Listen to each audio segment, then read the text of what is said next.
पेश है हिंदी ज़बान में अपडेट। भारत अफगानिस्तान में अपनी मादक द्रव्यों की तस्करी को छिपाने के लिए चिंतित है। अफगानिस्तान से अमेरिका तथा उसके एलाइज के अकस्मात निष्कासन ने वहां पर भारत की मादक द्रव्यों की तस्करी के नेटवर्क को बहुत कठिन स्थिति में डाल दिया है। भारत इस समय अफगानिस्तान में मादक द्रव्यों के धन के साथ अपने लिंक्स के साक्ष्यों को छुपाने का प्रयत्न कर रहा है।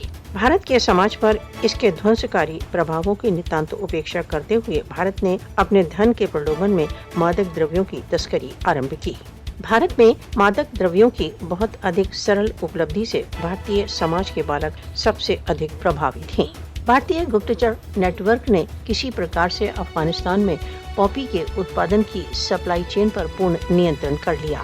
मादक द्रव्यों की तस्करी मानवता के लिए एक चुनौती है तथा इसमें सम्मिलितों को दंडित किया जाना चाहिए। मादक द्रव्यों की तस्करी मानवीय संतति के भविष्य को सुरक्षित रखने के लिए सार्वभौमिक समुदाय को इसके तुरंत रूप से नियंत्रण की मांग के अपने दायित्व को पूर्ण करना चाहिए।